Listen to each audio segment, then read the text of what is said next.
Runaway Jury by Jeffrey Crane. The basic plot and what the key legal terms are. In the movie Runaway Jury and how it relates to law. In this movie, you follow a man named Fitch. Fitch is a jury selection consultant who, past those standard duties, also went out of his way to spy on, intimidate, and threaten selected jurors to make sure his side won the case. On the other end of things, there's a couple, Easter and Marley. They managed to get Easter onto the jury for the case, and are also trying to swing their case in their own direction. The primary legal topics of Runaway Jury are jury tampering and juror intimidation, as well as the ethics, or lack thereof, of those ideas. Secondarily, there is also the topics of gun control, but that's, legal, more modern day politics. And it's the emotional points of the movie, but the actual legal concepts they cover are mostly this jury tampering and how both sides manage to do it. What is the law on jury tampering? As shown in the US Code here, it is federally illegal for someone to try and influence, intimidate, or impede a juror. In the movie, the lawyer Fitch spends the whole movie trying to intimidate and threaten the jurors, and Easter tries in more subtle ways to do the same. Both would be subject to possibly up to 10 years in prison if there was no attempt at murder involved in these plans, and up to 20 if there was. I do not believe there are state laws on this, but the federal ones do seem to cover it. In the movie, in addition to jury tampering, Fitch and Easter and Marley are all using things such as blackmail, and I don't quite know what the crime would be for putting someone in a house to threaten. I don't know if that would be attempted murder. He did pull out a knife, so there's attempted murder in there. Also arson. Fitch's people burned down Easter's house, so arson as well. I don't know the exact penalties for all those, but they're all definitely felonies. Very much so felonies. A lot of time in jail for a lot of people. How realistic was the result? The film concluded with the couple both getting wired $15 million total from Fitch, and also turning the jury against him, while blackmailing him from being able to work in law ever again.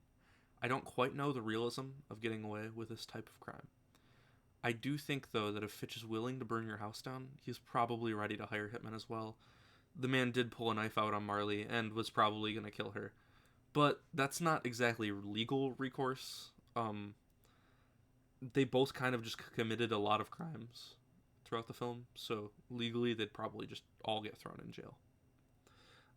The conclusion was that the gun company selling mass amounts of guns every month to someone that wasn't a legitimate gun store shouldn't have been legal, because it is obviously an underground weapons distributor.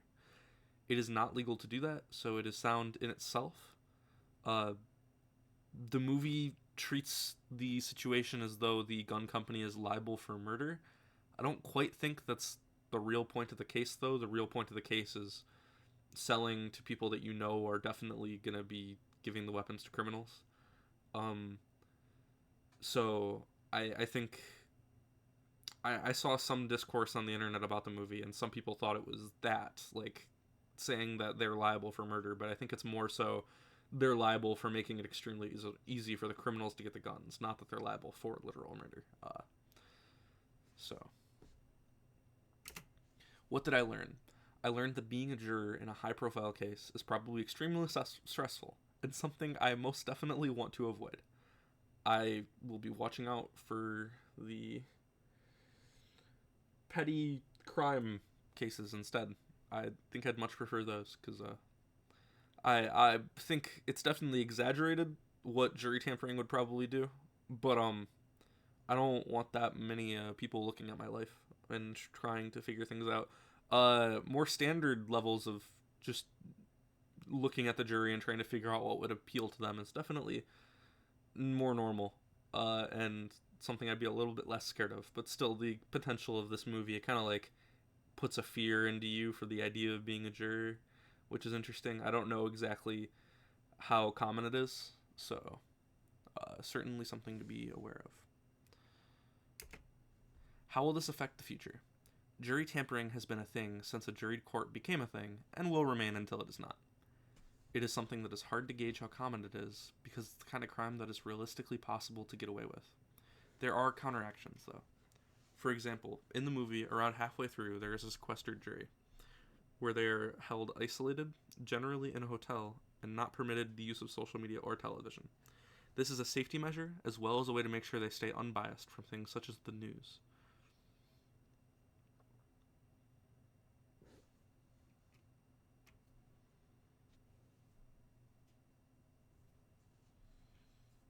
Overall, the movie does do a decent job at highlighting a often unthought of section of law, and outside of the weird plot where it definitely is just like a gun control versus anti-gun control with the whole dynamic kind of thrown in to be a wrench in a point for people to think it's just a normal movie.